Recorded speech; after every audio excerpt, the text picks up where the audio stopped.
নারীদের ঝরে যাওয়া চুল যেখানে সেখানে ফেলবেন না, তাহলে কঠিন বিপদে পড়ে যাবেন। অনেক মা বোনরা আছে, অনেকের চুল ঝরে যায়।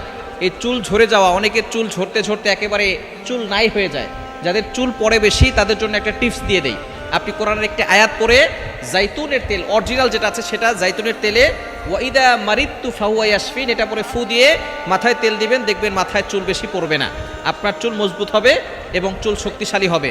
আপনি জাইতুনের ব্যাপারে আল্লাহ তাআলা নিজে কোরআন কারীমের ভিতরে আয়াত নাযিল করছেন, অত্তিন ওয়াজ জাইতুন, এই জাইতুন তেল আপনি মাথায় ব্যবহার করবেন। ওয়াইদা মারিত্তু ফাহুয়া ইয়াশফিন, এই দোয়াটা পড়ে কোরআনের একটি আয়াত পড়ে আপনি ফু দিয়ে দিবেন। এবং পাশাপাশি এই চুল যদি উঠে যায়, ঝরে যায়, অনেকেই দেখবেন মাথা আঁচড়ালে চুল পড়ে, এই চুল যেখানে সেখানে ফেলবেন না, কেননা এই চুল দিয়ে আপনাকে জাদু করে ক্ষতি করতে পারে। নবীজি সাল্লাল্লাহু আলাইহি সাল্লামের চুল মোবারক দিয়ে কিন্তু জাদু করা হয়েছিল। নবীজি সাল্লাল্লাহু আলাইহি সাল্লামের চুল মোবারক নিয়ে চিরুনি থেকে এক ইহুদি মহিলার চুল নিয়ে 11টা গিরা দিয়ে জাদু করেছিল। নবীজি সাল্লাল্লাহু আলাইহি সাল্লাম এত সুন্দর করে কথা বলতেন, কিন্তু যখন অসুস্থ হয়ে পড়লেন এই চুলের কারণে, জাদুর কারণে, ব্ল্যাক ম্যাজিকের কারণে, তখন তিনি কথাই বলতে পারতেছিলেন না। সাহাবায়ে কেরাম হতবাক হয়ে গেলেন, নবী সাল্লাল্লাহু আলাইহি সাল্লাম কথা বলতে পারতেছেন না কেন? আল্লাহ পাক রব্বুল আলামিন ফেরেশতাদের মাধ্যমে জানিয়ে দিলেন যে আপনাকে জাদু করা হয়েছে।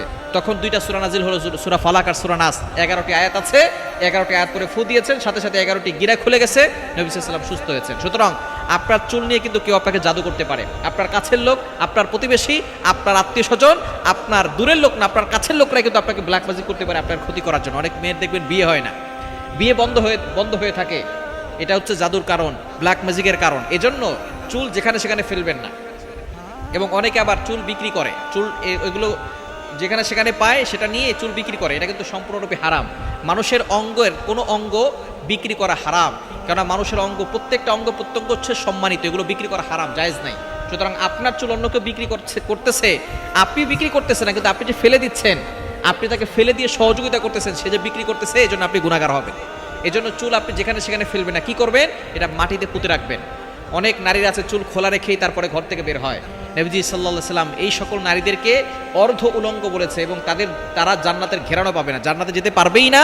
লা ইয়াদখুলুল জান্নাতা ওয়া লা ইয়াজিদনা রিহাহা, তারা জান্নাতের ঘেরানো পাবে না।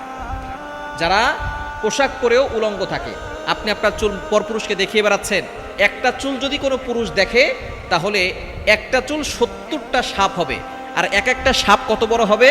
এক একটা সাপের মাথা হবে উটের মাথার মতো, লম্বা হবে সুপারি গাছের মতো, মোটা হবে তাল গাছের মতো। এই বিশাল জাহান্নামী সাপ, এই সাপের কি পাওয়ার! এক ফোঁটা জাহান্নামের সাপের এক ফোঁটা বিষাক্ত বিষ যদি এই দুনিয়ার জমিনে পড়তো, দুনিয়ার কোনো জায়গায় কোনো ফসল জন্ম নিত না। কেন ইমাজিন, আপনি কল্পনা করতে পারছেন কতটা বিষাক্ত হলে এক ফোঁটা বিষের কারণে দুনিয়ার কোথাও কোনো ঘাস জন্ম নিত না, কোনো গাছ গাছালে জন্ম নিত না। সেই সাপ যদি আপনাকে দংশন করে, কতটা ভয়ঙ্কর হতে পারে! আর আপনি চুল দেখাচ্ছেন পরপুরুষকে।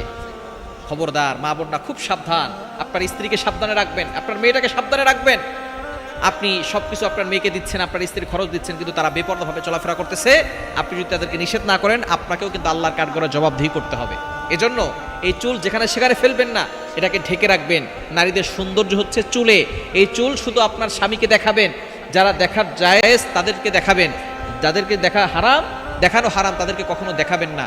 এটা এক একটা চুলের কারণে 70টা সাপ হবে। এই জন্য সবসময় সাবধান থাকতে হবে।